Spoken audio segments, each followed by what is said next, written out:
Hi, I'm Eva Clay. I'm a clinical sex therapist. I'm Peppermint. And I'm Dusty. And we are a webcamming couple. Yeah, we started webcamming and creating content in January of 2016, and it is such a blast. We love sharing our authentic relationship and love and passion for each other with our viewers. Well, you guys are so awesome. I can't think of any two people that I'd rather talk to about this issue today of how to communicate your needs and desires in a sexual relationship. And I know from my practice, I work with a lot of people who really have a hard time asking for what they need. And in our culture, there tends to be so much shame around sex that it makes it even more difficult to speak up and use our voice and to ask for what we really want. And I think we're here today to talk about how to overcome that, because communicating your needs and desires is everything to having a happy sex life, but also having a happy relationship. So I know the two of you have been together a really long time, and you also have a really super sexy, juicy relationship. And that's also one of the reasons I'm sure that you won Best Camming Couple of the Year. Congratulations. So Thank you. I think I'd like to know a little bit more about how do you handle communication in your personal sex life, and what are some of your best tips and tricks that make it all run smoothly? I think from day one, both of us have just had a sense of being completely transparent, completely authentic, not playing games, not putting up pretenses, not pretending to be somebody we think we want our partner to be, just being completely ourselves, knowing what we need and want and deserve. So establishing that from the get-go of our relationship helps us carry that over into the bedroom. Both Dusty and I have a philosophy of sex is so beautiful and so wonderful and so natural. We have no problem talking about our sex lives or, our lovemaking from the night before, or what we look forward to doing to each other when we get home if we're, like, say, at a restaurant and having brunch. Obviously, we don't communicate that in earshot of other people, but we'll lean in really close. And whether that's a flirtatious, like, oh, I can't wait to get you home and do X, Y, Z, or saying, oh, I really liked it the other night when you were doing this, and that was a new thing that we discovered together, and I didn't expect that. So establishing that level of communication right from the beginning of our relationship was so, so helpful for us. And I truly believe, and I try to live my life, that the way you do anything is the way you do everything. So having that intention and that integrity to be completely transparent and to be completely authentic with him is just my approach. So if I'm willing to give that, I need to seek that in my partner.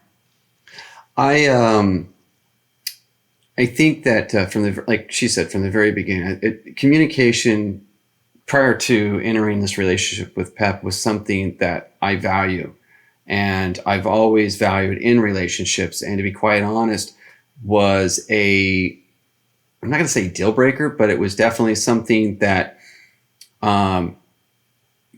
if the communication wasn't there, the honesty, the genuineness, the integrity of that relationship wasn't there, it wasn't going to last. And I'm not gonna vest my time. And with that said, also, I'm not going to waste my time. My time is valuable, and I respect that in someone else as well. So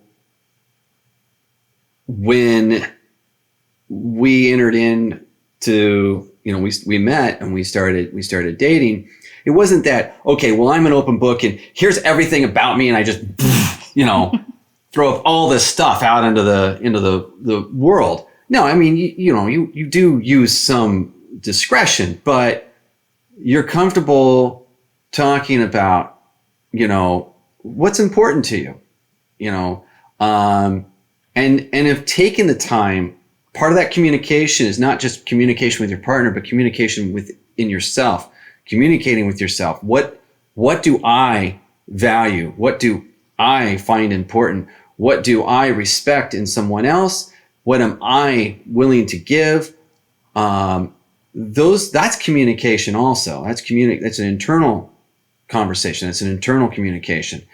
And I spent time evaluating that after each relationship, evaluating that in the process of a relationship, evaluating, hey, this isn't quite working. Okay. Can we work this out? If we can't, then, let's move on. And, so, from the very beginning,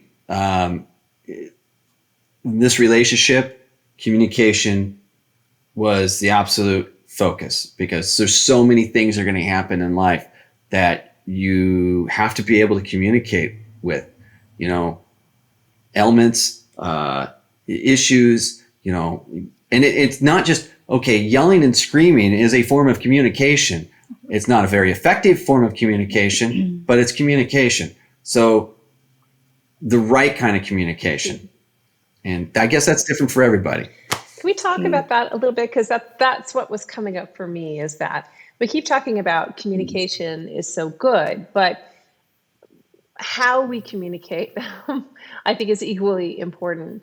So how did the two of you cultivate an effective mode of communication? Do you have rules and agreements about that? Do you follow a particular structure?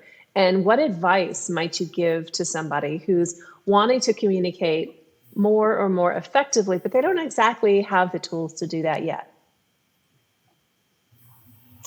I think both of us are very conscious of communicating in a positive way. I don't know if you want to call it nonviolent communication or just more affirmative communication, rather than saying, you never do this, or hey, I hate when you do this, or why don't you, not starting your comments with something like that. But I would really love if you could, I feel my body needs more of, something that is more of a positive statement and a positive affirmation, rather than like criticizing or nitpicking each other, whether that's something sexual or an issue that we need to address. So I think that's one of the keys in effective communication, is having your partner not feel like they're being attacked or not being criticized or not being picked apart. But even if you do have something that you need to bring up that, needs to, there's an issue that needs to be corrected, I think even starting that with a positive affirmation, then going into the thing that, you maybe want to look at a little bit deeper, can be very, very helpful. Piggyback on that is keeping on task. I mean, if you do have an issue that you're trying to resolve, sometimes we have a tendency to get so broad. We start focused, but then all of a sudden, next thing we know, we're 10 miles away on subjects that just have no bearings. The other side of that is taking a step back. They say that if you're going to have an argument, just count 10 seconds and just, let that settle for a second. I also believe the same thing is true for having a conversation about something, especially something that's really important. Like, for instance, hey, Pep, do you want to go cam? Do you want to start camming on the internet? Or number one, why is it that I brought that up to her almost 7 years ago? What is it that I'm trying to achieve here? Am I trying to fulfill something within myself? The same can be said for a discussion or, even like intimacy. Like, okay, maybe my partner wants to practice, anal play or something like that. What is it that's fulfilling?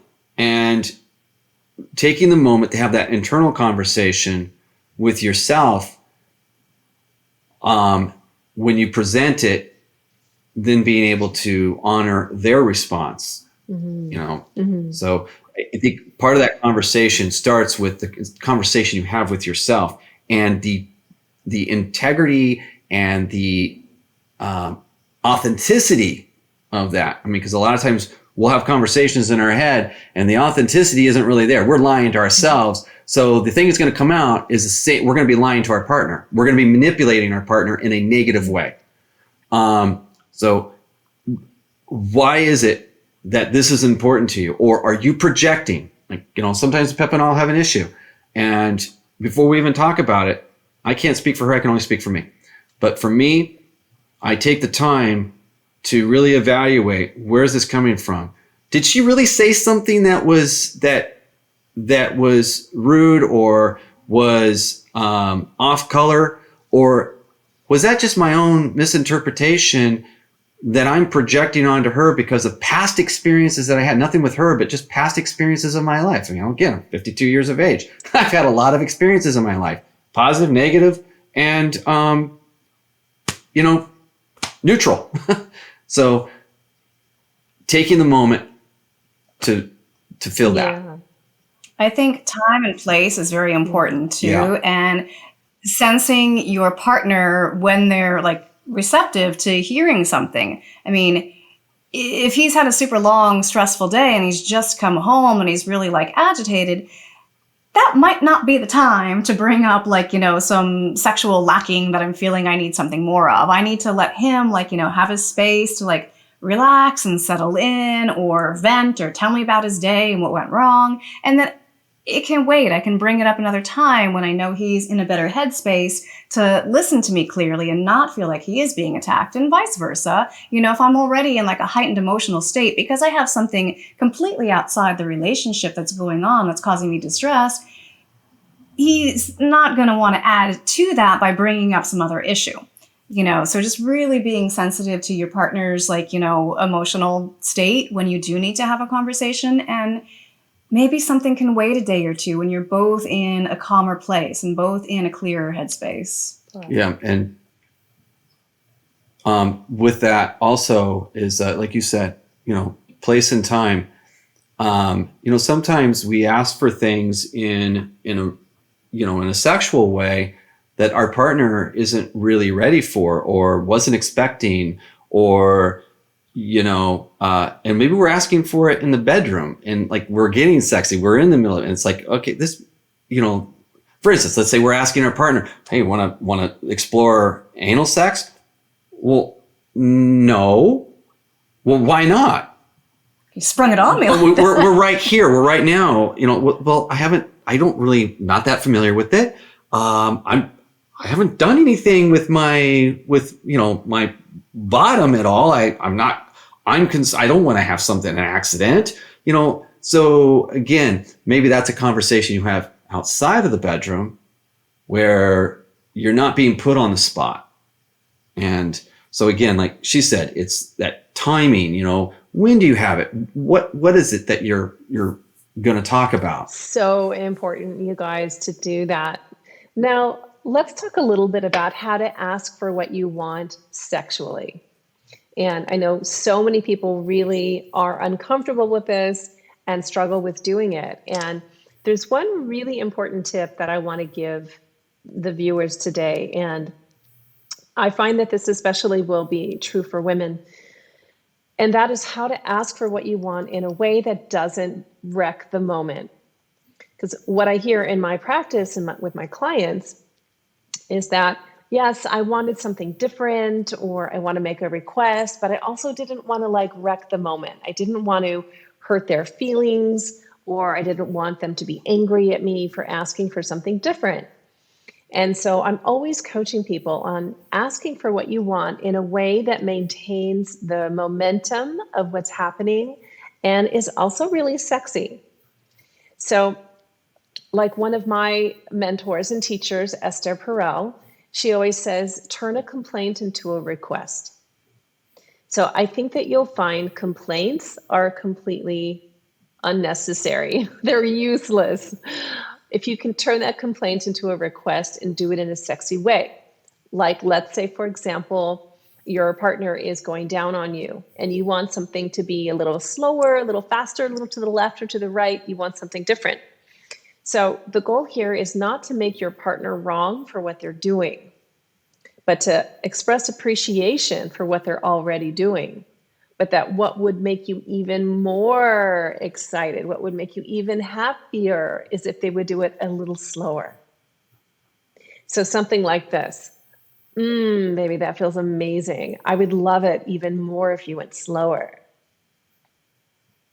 So using the tone of your voice to express your appreciation, I'm going to bet my bottom dollar that your partner wants to make you happy and wants to give it to you in exactly the way you want it. So expressing it in this way, I think most of the time is very successful. I'm curious if the two of you, maybe sure. you have some suggestions about how to use your voice and ask for what you want in bed. Yeah. And I agree with that 100%. And it's funny, before you even gave that example, my first thought that came to my head too is that, that feels really good, but could you slow down? It's that, that affirmation first and then asking for what you want rather than slow down. It's all about the tone. And I think when we're on the giving end too, we have to realize that that partner is just giving us feedback. They're not being critical. Because we want to please, right? And when we're not doing something exactly right, it hurts our ego, But so we have to let our ego go a little bit and just realize that our partner is giving us feedback, because our bodies are going to be different all the time. And what we need today is going to be different than what we need or want tomorrow. So if I'm feeling a little more sensitive, or if we've had a really long session the night before and I'm a little bit sore, but we want to do this again, I have to say, "Ooh, slow down a little bit," or "Hey, can I have some more lube?" So finding a constructive way where your partner doesn't feel criticized, and being conscious of your own tone of voice. So I think starting with that affirmation of "Ooh, yeah, that's really great, but I think I'd like a little more lube, please." Sometimes also stating something very matter of fact is all you need. Sometimes I'll say, "More lube, please." And that's all, or a little slower, just with a gentle tone of voice, and just matter of fact, that gives my partner that short and concise feedback that doesn't really go into this whole, "Well, I really like what you're doing here, but because I'm a little bit sore, I need you to go a little slower." That takes you so into your head. Just, "Ooh, slow down a little," or Right. something very Or I hear women, I hear women especially doing this of "Stop it," or "I don't like that," or, using that kind of voice. And I think it's really important to be aware of that when you're in a state of sexual arousal, all of your defenses are down and the sensitivity is heightened. So it has to do with your state of neuroplasticity. So your brain is actually more malleable and permeable when you're in a state of sexual arousal. So when you lob a request that's a little bit critical or edgy, it's going to land in your partner in a different way than it would if you were outside of the bedroom and not sexually aroused. So it's heightened sensitivity in that particular occasion. And so I also find it's really important for the person giving to be checking in with their partner and actually make it easy for them to give their request and their feedback. Even, male or female, or doesn't matter which gender, but to be checking in "How is this for you, baby?" And if they say it's good, you can ask, "What would make it great?" And you can make a safe space for your partner to communicate their needs to you. And one last thing I want to add, Peppermint, to your really good points, is that let's say your partner makes a request of you "Hey, this is great. Could we add a little lube?" Reply to your partner with, "Thanks for letting me know. Thanks for telling me. Yes, let me get the lube." So you're reinforcing their communication. So that way you're bound to get more of it. And that's going to make your sex even better. What are you going to say? Yeah. Sometimes we can make that playful and we can make it sexy. Sometimes if I'm pleasuring Dusty, whether I'm stroking him or going down on him, I'll take a moment to say, "Do you like that? Does that feel good?" It's just that simple. I'm making it playful, I'm making it sexy, and he can affirm that, "Oh yeah, that feels really good." And just that feedback, that positive feedback does so much. Yeah, and again, that communication from the beginning, the sooner you can establish that communication, part of that communication is, you know,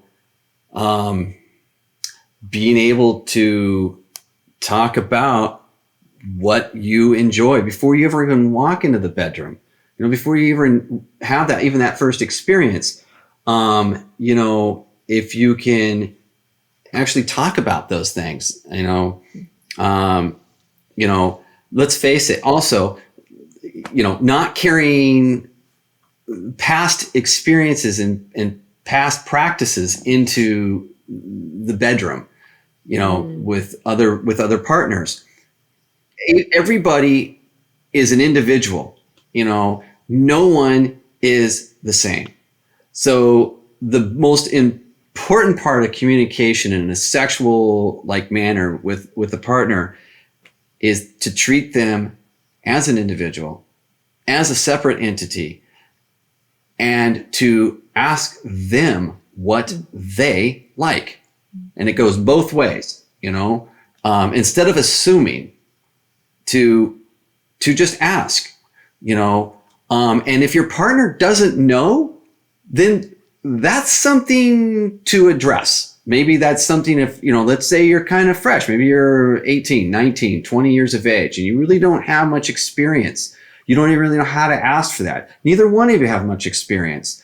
But that allows you guys to kind of explore more, you know, and to start establishing communication, you know, to be able to turn to one another and say, you know, how do you like to be touched?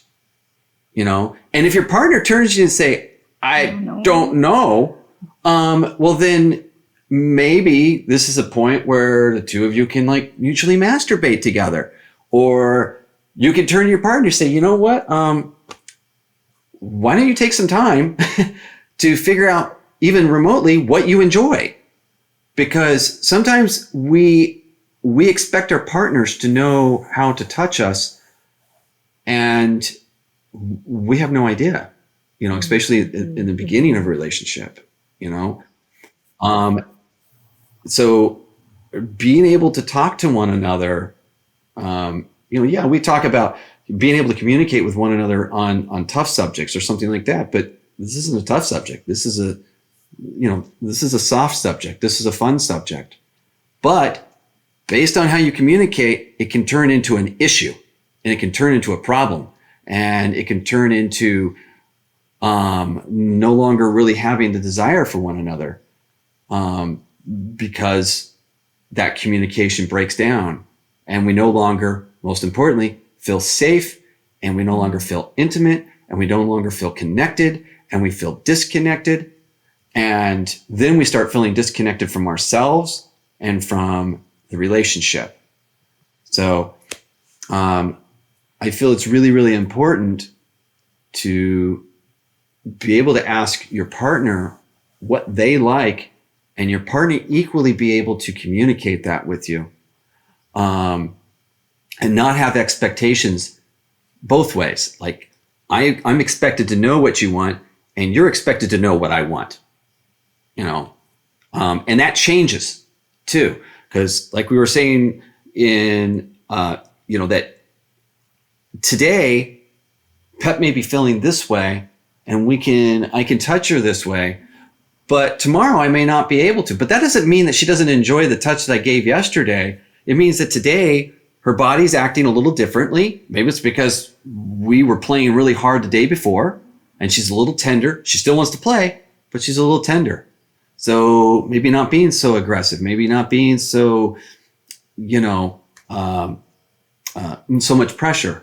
You know, so often people feel shy. They feel uncertain. They're not exactly sure how to communicate in the way that they want to. And I'd like to talk about what people can do to feel more confident and more comfortable asking for what they want and what they need.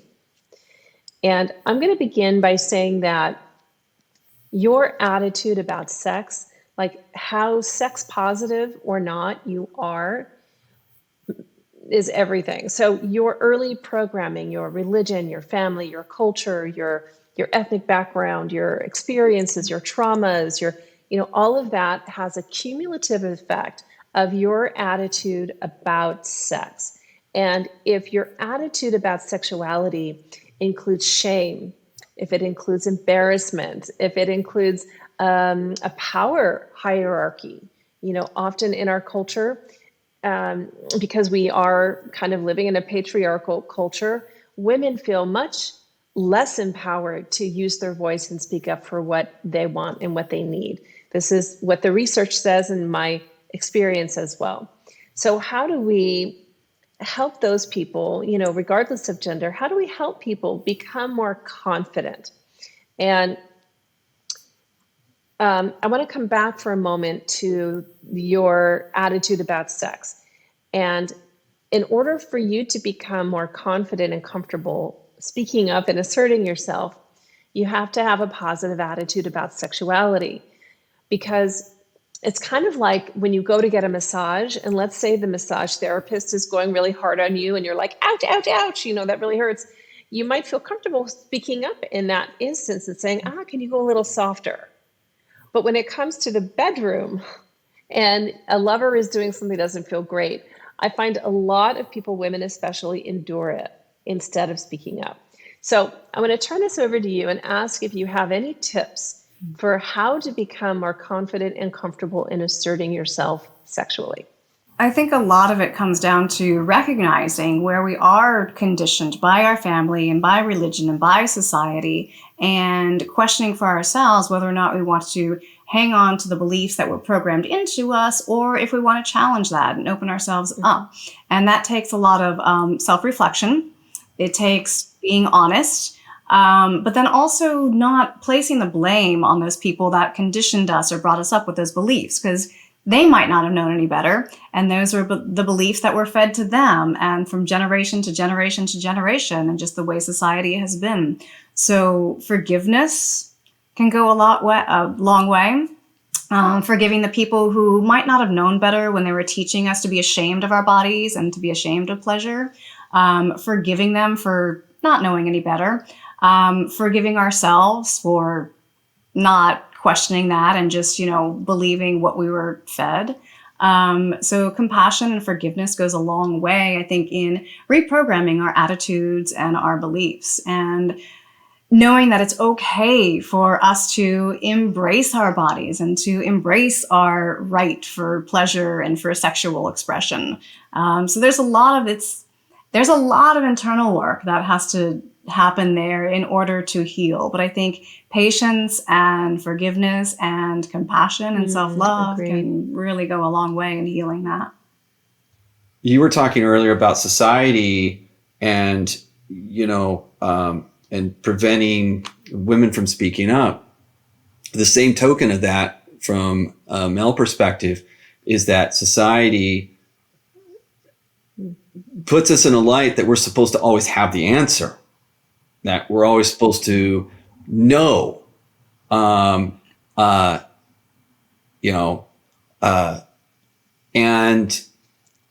if you don't, well, then fake it and BS somebody,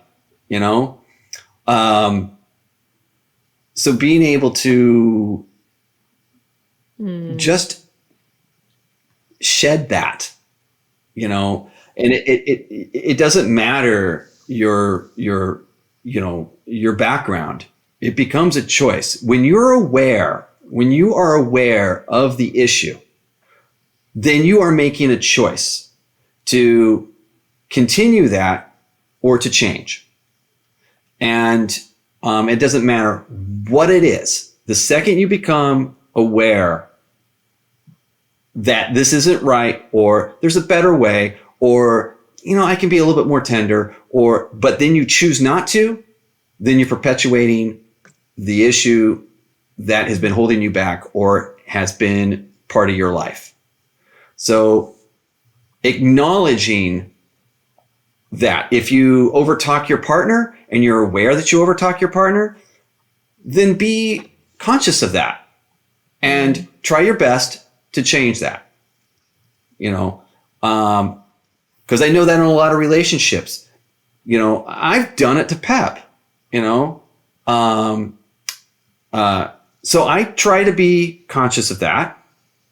And also I try to make sure that she's heard, and vice versa.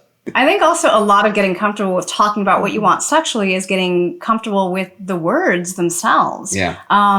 Sex is, in families or in society, it's so hush hush when we talk about our privates or we talk about down there, and we don't learn the words vulva or penis or clitoris or vagina or if you will, or flower and rod or lingam and yoni or all these different things. So getting comfortable with the words that feel fun and sexy and playful to you, whatever they are, however you want to express that, just playing with the words and playing with the language, even if it's like, whispering in somebody's ear, I want you to, and just being maybe a little shy about it at first, but getting used to those words, how they sound coming out of your mouth can go a long way. Yeah. And, you just kind of brought up something that reminded me of being shy. You were talking about being shy. You're in a long-term relationship, or you're in whatever your definition of a long-term relationship. There was a time in my life that 3 months was considered a long-term relationship. But, if you're in the presence of somebody, you're living with them, you're in the same household with them, you're gonna experience things. I mean, they're gonna get sick. They're gonna get the flu. They're gonna throw up. It's amazing to me that we can be in the presence of the other, but then we're shy to talk to them about something so many, but we don't have a problem throwing up in front of them. So stepping outside of that, and realizing that this is just an aspect of our life. This is part of us. This is beauty. This is, that's part of it. Because we have so much programming and shame around sexuality from various sources, all genders have this programming, that what's really important at the level of the nervous system is to create safety. Make it safe to speak up. Make it safe to express yourself. Make it safe for your partner to express themselves. And so the question in my mind then becomes, how do we create a condition of safety, both in ourselves and in the relationship itself, for both of us to speak our truth into it? And one of the best tools, I know we talk about this a lot, us three. One of the best tools is the breath. Take a deep breath before you say the thing you want to say. And it will help to relax the nervous system so there's not so much anxiety and tension around saying the thing. So take a nice deep breath, relax yourself, and you might even ask your partner, is it okay for me to make a request? Or would you be willing to hear a desire of mine? And check it out, make sure that it's safe first. And, the inverse is true. So if you want to make it safe for your partner, ask them, I would love to hear your desires. Or anytime you have something to say to me, I want you to feel comfortable saying it. Or you can even ask your partner. I've done this before with my partners. What do you need from me in order to feel safe enough to express your desires? And keep that running.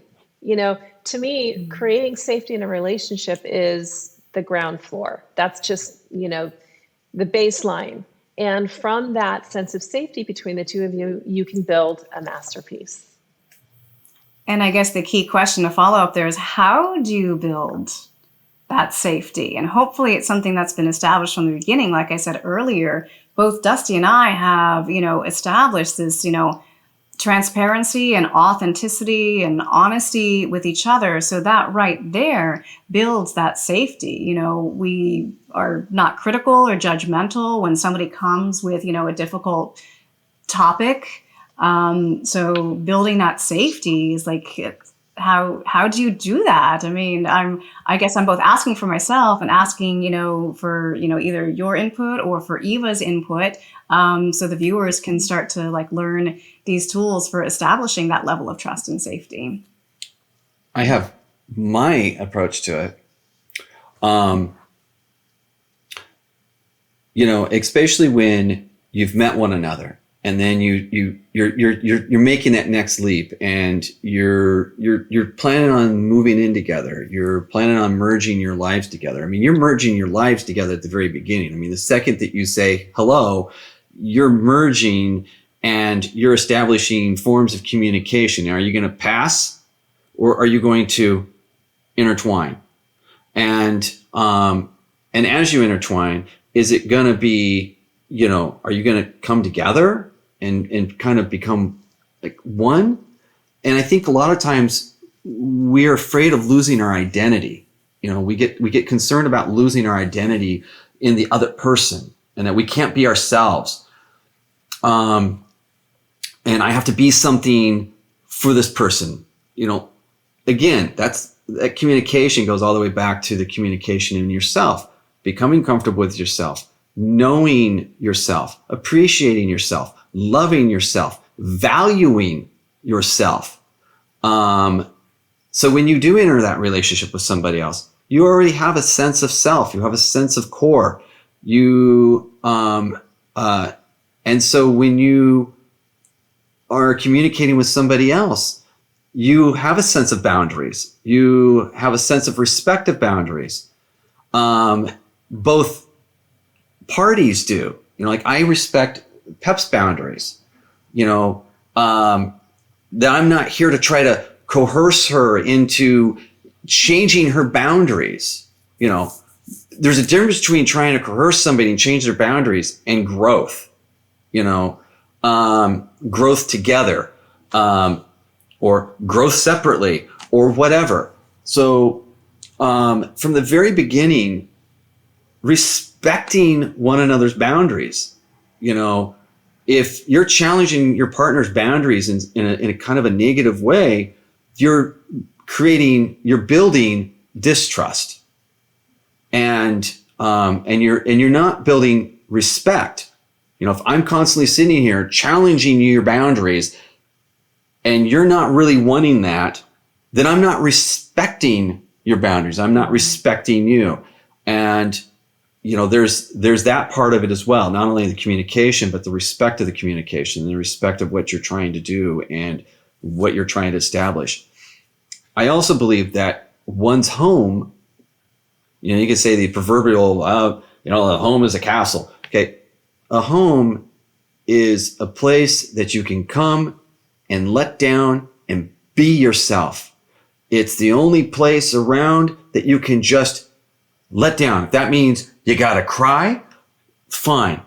The rest of the world, you have to hide your emotions a lot of times. You walk out that door and you have to put your armor on. You have to, whether that be a suit, whether that be a uniform, whatever it is that the world expects out there of you, you kind of have to mend to that. So when you come home, it's kind of like that point of being able to charge your battery, to be able just to let down and relax. You can watch whatever show you like, every other people don't like certain shows that you watch, but you don't care because you're in your space and you can watch whatever it is. And you're safe in your space. And so when you cohabitate that and you commingle that, it's really, really important to establish that, hey, this is my space too. I have to feel safe here. And if you're coming home to arguments and fights, and you just had a disagreement out there, and you come home and the first thing that happens is you feel like you're being challenged, or you're being attacked, or you no longer kind of feel safe. So you're now on edge. And your presence is on edge. Your relationship is on edge. So being able to communicate and feel safe within your own home is a key part of that.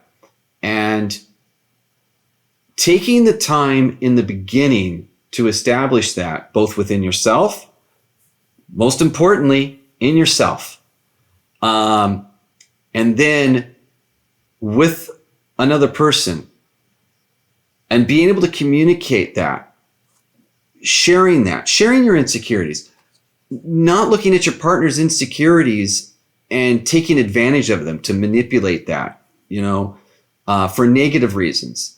But to really look at them and value them, respect them, without expectation. It's just because I respect you, Pep. I respect who you are. I respect the person you are. I love the person you are because of that and the conversations we've had. Regardless of whether you respect me or not, I still will give you that respect no matter what. Even in our separation and we were to leave and go our own ways, I would still respect you. And you can always be guaranteed of that. And vice versa. But regardless, I will give you all that respect. Mm-hmm. And I think approaching a relationship or friends or family or anything from that perspective creates that bond and creates that core. And if yeah. I really like the part you said about challenging the boundaries. Like if you're constantly challenging my boundaries and constantly pushing me, to this or that or try that, I don't feel respected and therefore I don't feel safe. Yeah. So I really like what you said about that. Yeah. And to me, that's about like listening to your partner. So if I were to create some bullet points of our conversation today and give some really concrete tips for the people viewing or listening to this right now, it would be to create safety in your relationship for communication. And that includes attuning to your partner. We talked about this in the What is Tantra video, if you want to jump over and check that one out. Attuning to your partner emotionally, being responsive and receptive to their communication and to their requests, to solicit communication from your partner and expressing genuine desire to hear their experience and their preferences, to take some deep breaths to empower yourself before you make a communication that might feel scary or dangerous, and also keep it sexy. Look, it doesn't have to be a confrontation. It can be an invitation into even greater pleasure. So I think we covered a lot of ground today, you guys, and I'm so thankful for you bringing your wisdom to all of us and sharing the details of your relationship, which is such a beautiful, beautiful relationship. I really love and appreciate you. Thank you, Eva, for facilitating this conversation and coming with great questions and incredible knowledge that you share with the viewers as well. I really appreciate you being here. Yeah, awesome. I hope you enjoyed, everybody. Much love.